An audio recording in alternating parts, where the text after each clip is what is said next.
American way, and we built this country called the USA, and we fly our flag cause we're proud and free, we're Americans. Red, white, and blue is our way of life. We never back down from a challenge or a fight. Nature provides, God gives the rights, we're Americans. We make up America, it's amazing America. Oh, yeah. So welcome to the Sgt Frank Show, and today our special guest is Nancy Kachurik, and I'm totally saying her name the wrong way, and she calls me Apple and Cheeseville Danish. So, Nancy, how do you say your last name properly? Kachurik. Kachurik. That's not Just that hard. sneeze. Just sneeze. Kachurik. Just sneeze. That's too funny. So Nancy, I met you in Tarpon Springs at another situation that we were trying to add support to one of our fallen officers' wives, and you were telling me your story about how you help young couples in law enforcement, and I just thought it was such a beautiful thing, and actually was wondering, why don't more agencies do this? Because if you don't have the support at home, especially with your spouse or your loved one, you're going to face some things in law enforcement that are going to cause some trouble. Maybe trouble is the wrong word, but cause some, I guess, rifts in the relationship if there's not an understanding about what the person is going through. So tell us That's about your right. program. Well, it started out just as an idea, something actually that had been on my heart for a long time.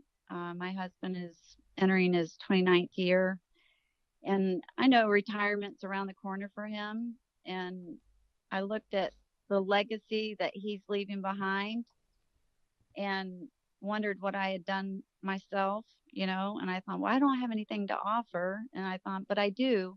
I have all those years experience, being married to a police officer. And, we had our ups and downs, but I think we navigated the life pretty well. And, we raised children through it, and now we have grandchildren. And I just felt like it really needed to be something talked about as new officers were coming in to the department. And I just approached our chief about it, and he was all for it. Just meeting with the new officers as they come in. That was the biggest thing, is I wanted to meet with the officers and their families as they were on their first day, as they were being sworn in, and talk with them about, I have to stop there because I'm really sorry. It's okay. We have a new generation coming in, and some are married, some aren't, but they're going to be married. And that's what I tell them when I meet with them. And the importance of understanding what the impact it has on the family. I speak to the families while we're in the meeting, and I talk to them about what to expect over the next 16, maybe even more weeks of field training, and how to take that field training and make it a foundation for the rest of your career, because we know how difficult it is. How, field training is like a look at what it's going to be like changing shifts. It's just lightning speed, though. You're doing it so frequently, when they're going through training. And so the stresses of that, and watching their spouse not get any sleep, and the stress that they're under because they're taking tests, but to take that and to learn from that and to build a foundation for the remainder of their career, which could be 20 plus years. Oh, yeah. And I just felt like it was real important to support them, and at the same time to speak to our officers about the importance of looking at that person sitting beside them at that moment in that meeting, or to take what I'm telling them and use it later on if they're not married, to be able to take that into their relationships later on, and to explain to them the importance of, caring for and nurturing your relationship at home, because at the end of 20 years, you're going to have your officer friends for the rest of your life. You're going to have your buddies, but your spouse, if you take care of that relationship and nurture it and understand that while you're under stress on the job, your family member, your wife, your children, they're at home. Uh, they're worried. Um, they're single parenting it a lot of times. Mm-hmm. How Right. we all talk about uh, the struggles of being a spouse. And I talk to them about the importance of just taking care of it, because at the end of the career, I want them to have their spouse being the person that's by their side from the beginning to the end, and to be successful at that. Oh, I think it's an amazing thing that you're doing, you and your husband, and I think that there are a lot of law enforcement couples out there, whether there's, especially if they're single now and then in the future they do get married, that could benefit from all the experience that you've already accomplished, in your own relationship with your husband, and the incredible information you can share with those couples. I think it's a beautiful thing. One of the things my FDO said when I started law enforcement was, "Oh, you're married?" I said, "Yes." He goes, "Well, you probably won't be by the end of the year." And I Oh, was like, "Wow, what great advice. Thanks, right, pal." right. And eventually this person, number one, should never have been a field training officer because he had very low morals and Uh-huh. morale too, because they were going through a big fight with pay raises and all this stuff. And when you're shaping an agency, the field training officers are the most important aspect of Hmm. your agency. And if you want a great agency, you need to have great FTOs and That's right. FTOs that are experienced. A lot of new agencies or a lot of younger agencies, they don't look at the wisdom of their older officers. And yeah, we might not be able to jump the 7 foot fence in a single bound anymore, but we're smart enough to go around it sometimes. That's And right. I think that that's a big thing that we're missing. And a great thing about your program is you do have that wisdom. You guys do have the experience. And if somebody gets to a situation, they can actually reach out and say, "Hey, I've already." I think the thing that really hit the nail on the head is to be prepared before something happens. Just like That's in law right. enforcement, we prepare. What if a person pulls out a knife and they're running towards you? Okay, what do you do? Okay, well, Hmm. if you have that thought process in your head and you're dealing with somebody, the first thing is, well, they're supposed to be 21 feet away. Well, nobody's ever 21 feet away. If you're doing an interview on the street, they're like 3 feet away. That's So, right. but the academy is teaching you all these things, which is great. And don't get me wrong, I think a lot of our training is phenomenal. But what are we doing to bring it together for once you get off your shift? What's the outlet? And then going home, if you have a new bride or a new husband, if you don't say, "Yeah, you should have seen this," this guy that got his head decapitated. It was awesome. Well, Right. they're Right. not going to really understand that because your coping mechanism for a human being is that was a horrific traumatic event in your life. Well, the way that a lot of law enforcement officers deal with that is we use humor. And if you're not from Right. that area, if you don't understand that, you're like, "Oh my gosh, who did I marry? This guy's horrible. This girl's horrible. They're thinking this is funny. It's such a terrible thing." But that's our mechanism for keeping ourselves sane, because you know what tomorrow we got to do? The same thing. We got to I go out there know. and deal with the same issue, and you might have the same thing happen again. But That's if you right. don't prepare yourself, then you're not going to be able to deal with it. So I think what you're doing to bring these couples, to prepare them for the future things, because I don't care if you're on a job for a day or 35 years, you're going to deal with some stuff. It, And it's it's true. I mean, we got lucky because I'm a nurse, so I could take a lot of the stuff you talked about, and but you do have to learn to filter what you say when you come home, especially in the beginning when they're worried about the little things. It's so everything's unknown to your spouse. They right, haven't been out on the road with you. They see what they see on TV, and so they they take that on. I encourage the new wives and the moms, if they're not married, we connect with the moms and involve them in some of the things that we're doing. And the important thing is staying in touch with them throughout the field training, staying in touch with them throughout the next, we started 2 years ago. And so we're still in contact with our new families. Awesome. That's very And good.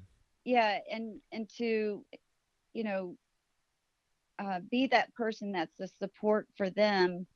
So during field training, when something's going on and they're having a rough time, I always tell them, you can call me, just like, you know, they all have each other's back. We've got yours. And they do call. At first I thought, well, I don't know if anybody will, everybody always says, I'm here for you. I'm here for you. But, it's that constant communication. When you show them that you care and you show them the support that they need, they do reach out. And it's extremely important to have that. I think every agency should have it set up where you have somebody that the families can rely on, Right. and to call, that has been there from day one. When you introduce yourself at day one, um, they know who you are. They've seen your face. And so when they see your name and your telephone number, they're like, she was there with us, and or they were there with us. And I know I can trust, and it's all confidential. Right. We don't, they know that it's real important for that to be. But with the officers, we tell them, it's like, you've got to filter some of the stuff that you say when you come home, because it's a lot for them to take on, just knowing you're out on the streets. Right. But to hear what you experienced, um, you just have to be careful. But you do need to talk about it, because, like I always say, it only takes, you know, one critical incident for you to stuff it down inside, Right. for that to fester and to come out later on in an unhealthy way. And so it's important to communicate. You just have to be able to navigate that fine line of when to talk, how to talk, and what to talk about.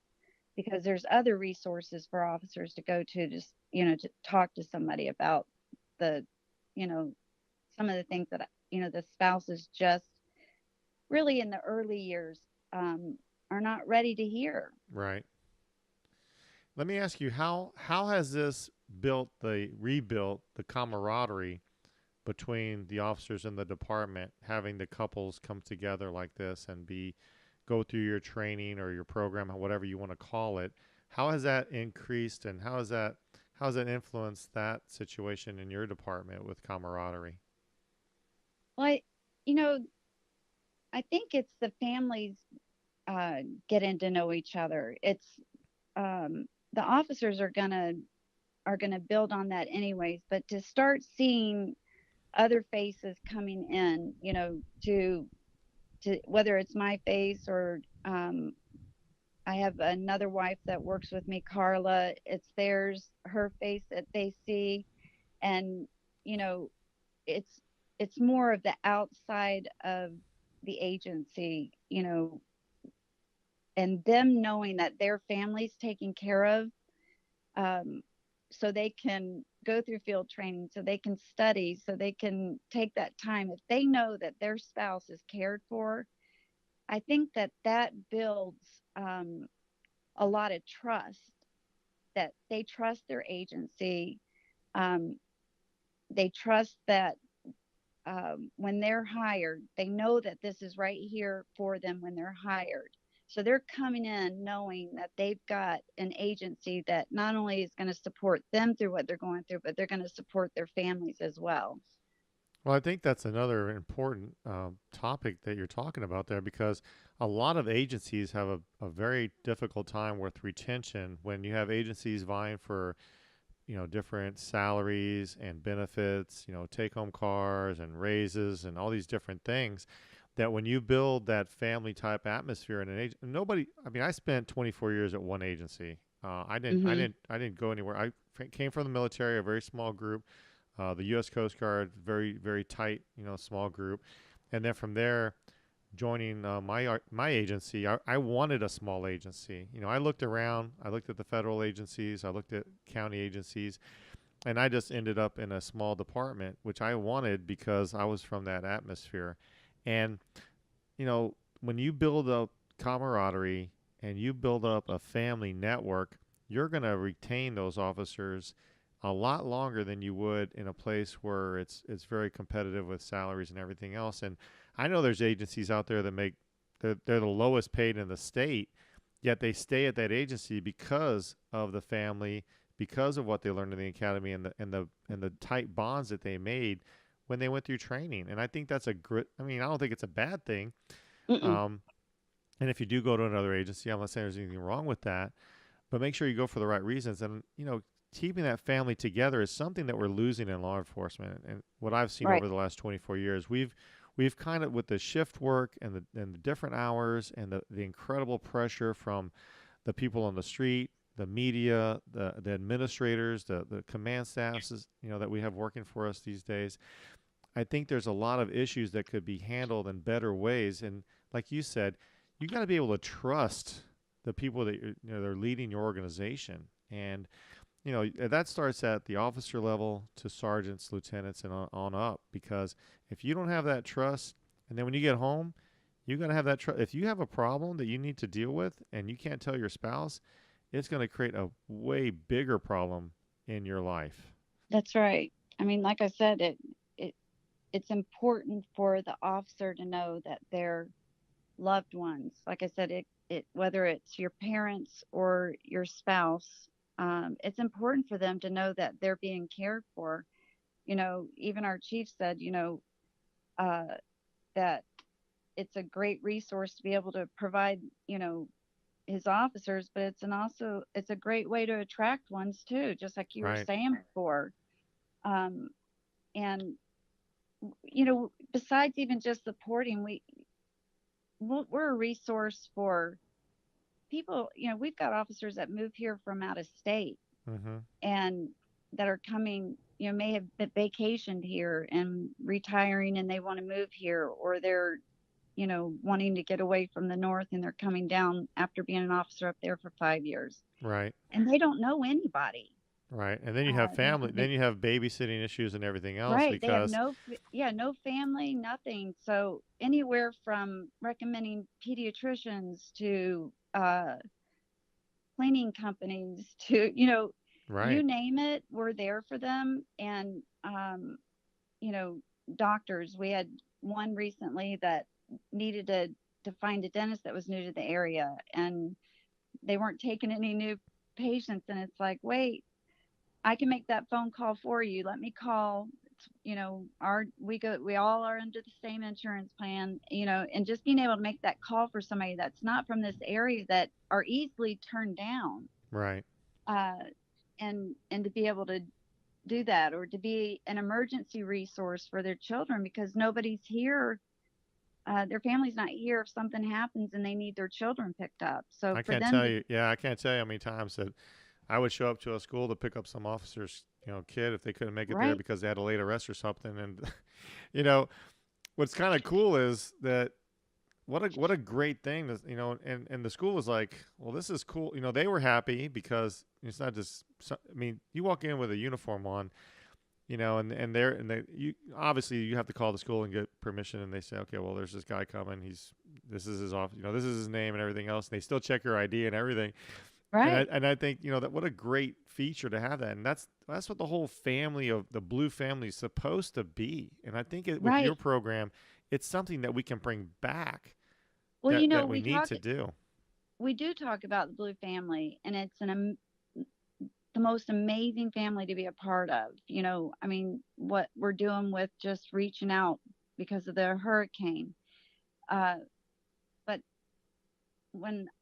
from the very beginning, I said we have to start in our own agency, Right. and that was important. And we've always had a real strong bond in our agency, but we needed to reach the new families, and that has been really, it's been successful, and it's something that um, I'm proud of, everybody that's involved in it. I mean, when I was saying about people coming from out of town, you know, it was probably about a year ago, we had a family come in and she was expecting, and they had moved down from New York and they had no family here. And I thought, wait, who's going to give her a baby shower? So all Right. of us got together, and some veteran wives, and we put together a surprise baby shower for her. And it's just those things like that that just started at home and being there for each other. And I just think that when you instill that into somebody, it's like, with anything else, when you place values inside of somebody, or you place that sense of family inside of somebody, and let them know they're wanted, that I know that down the road, when I pass this off to somebody else, I want it to be that person that has experienced it from day one, that understands what it feels like. And so they do the same thing. And as they mature, they're going to be able to reach out. And I don't mean mature as a human being, I mean as a law enforcement family. Right. And to, they're going to be better prepared to reach out on a larger scale to people, to other agencies, and to, you know, our entire blue family, as you say.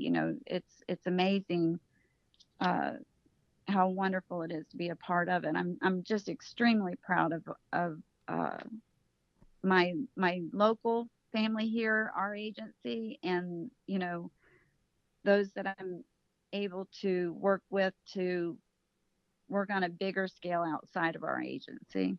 Well, I really appreciate you taking time out of your busy schedule, because I know that you are very busy, and to share what you're doing at your agency. And I hope that we can do more things with our program to work together with you and bring this information to these younger couples that are getting into law enforcement, whether it's the male that's a police officer or the female.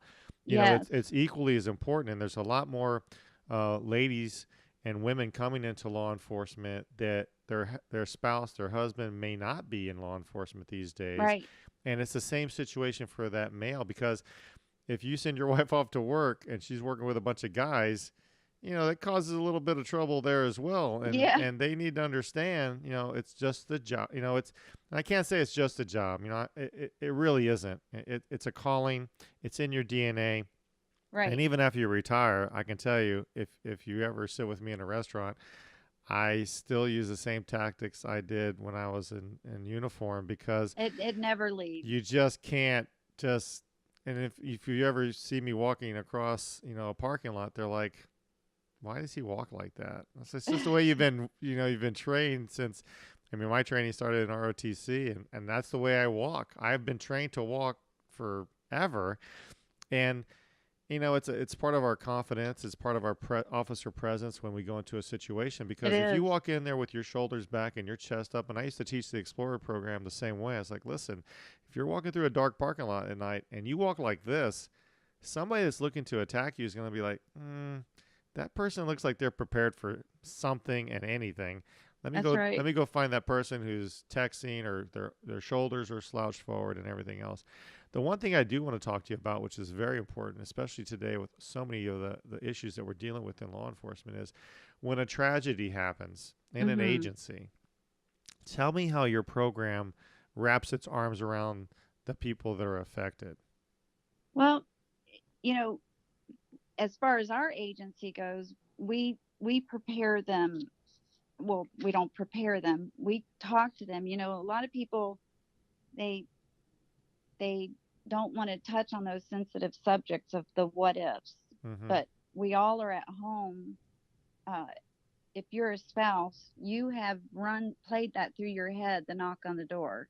Right. And so we talk to them about the importance of, now this is just for us, you know I talk to them about the importance of knowing your pension, knowing everything there is, having everything prepared in advance, having contact information provided to the police department. You do all that. And then as far as reaching out, um, I think it's extremely important to take part in supporting those around us. If that's what you're talking about, I am exactly. about those who have been through it, and those who are going through it, whether it's attending the funerals, supporting uh, the the spouses, um, and we have when my husband first started, one of his dear friends was Jeff Tackett. He was killed in the line of duty, worked for Bel Air, and his wife Alice and I uh, are friends, and we're friends to this day. And this was the 25th year of Jeff's murder, Wow. and the city of Bel Air dedicated a green space park to him. And it was important for us to be there for her and to really rally the troops to be there for her that day as well. And so it's not from when it happens you're just there for them for the first month or a year. You just need to support somebody for the rest of their life, because they're going to carry this no matter what they're doing, whether they've remarried and had children or down the road. They still have carry that with them, that Right. tragedy. They're what was taken away from them. And You so it's important to stay in touch and just to let them know. And even if it's in just little ways, for 25 years, we've lit a blue light uh, in our window at Christmas for Jeff. And and I send Alice a picture of it, and let her know that the lights lit for Jeff. And so it's just things like that that you. And then when during the anniversary, just being there for somebody. And we have a friend in common, and just being there supporting them through whatever it is they're going through, um, is so important. And it's so important for the younger officers and the younger families to see you doing it and to understand the depths of it. right. And you know Teresa said it best when, and she writes in the thing, to attend, everybody should attend a funeral, Absolutely. and to look around and understand that that's your family, and to be there. And it's not even just those that have been killed in the line of duty. There's those that are injured, and and to be there for them, and those that have retired.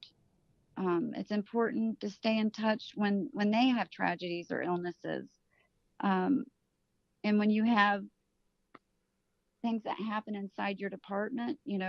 Uh, Families that are going through extremely difficult times. When you have a family resource network or a family liaison, it's important for that person to be trustworthy and to be able to surround that family with love. And when you know your families, you know who to surround them with. Right. And that's what I really think that agencies really need to get a hold of, is to take care of each other, not just in the ultimate tragedy, but the tragedies or incidences or whatever it is, to just be there for them. I found that, with our guys that have been sworn in, our guys and girls over the last 2 years, that, I always call them my guys, and I feel invested in them. And my husband feels invested in them. And so when they have victories, we celebrate with them. And when they have difficult times, we're there for them. And that is so important for them. It makes them feel good. It encourages them, and it makes their families feel good. We've had a couple just in the last month that have had great victories on the job. And to call their mom, one, I called his mom, and I was just like, I am so proud of him, and it just does them so, just to That's be so able to great. call her. Right. And it had we not built that relationship up, a year and a half ago, I couldn't have picked up the phone. I could, but it wouldn't have meant as much if we Right. didn't have that relationship that we'd been building over the year. And to be able to call her up and say, "Look what your boy did! It's so great," And I I mean, they're all just excited and just the good things. It's not just the bad stuff. It's just celebrating their victories as well, because that's where you're going to get an officer that's smiling and gets up and goes, I'm going to go do this again tomorrow. Right. No, absolutely. And I think it's really beautiful. Um, I just think it's an amazing situation. And I really have to tell you that I think that this is something that every single law enforcement agency at the city, county, state, federal, international should have in place for their law enforcement officers, because it is so important that Hmm. we connect this family and we rebuild the things that have been broken in the past, as far as That's trust right. and everything else. And you go into one of these family picnics, I don't know what you guys call them, but when you walk through that door, your rank stays outside, and you're all now you're just brothers and sisters Hmm. celebrating the blue family. So Hmm. just like in our families, we have things that we deal with our own family members. But you know when you're able to talk and have that dialogue, and if something does happen that's good, or something that happened that's not so good, you have that support. And I think it's really more important today than ever before, because we are being so attacked on every front, that Every front. And that that's that we have so to stick true. together as a family. And I'm going to do my best to bring your program to agencies wherever we can, that are Yeah. that are ready for I this type. appreciate that. And we're going to sit down and talk about a plan. And I'm sure my staff is like, great, a plan. Another plan for And Frank. but the great thing is, I think with your tutelage, we can provide a guideline for places that want to get started to do this. And a lot of places already do things like this. Don't think this is the first, we've heard of this. No. But unfortunately, a lot of places are not doing this, and that's the ones that we really need to get to, and build those blue bonds, that we Right. can. From day one. Absolutely. It's got to start in the beginning. And I think that the information is so valuable. And I can't tell you how excited I am to have you on our show today to talk about this incredible idea, and how we're going to bring this forward through our country to the masses of our law enforcement brothers and sisters, so that they can gain the knowledge and from the wisdom that you have endured and shared and experienced, and bring all that positive stuff to them, and to make them aware that not every day is going to be a walk in the park. Some days are going to not be great at all, and some days you're going to go, why did I even do this? Right. But Right. I'm going to tell you from my experience, when you get that first retirement check, you're like, yes. Now you start getting paid back for all those All late that hard nights work. and soccer games you've missed and anniversary dinners you've forgotten, or Right. whatever. Some of us we need that help too. That I think a group like this could really benefit our society and law enforcement.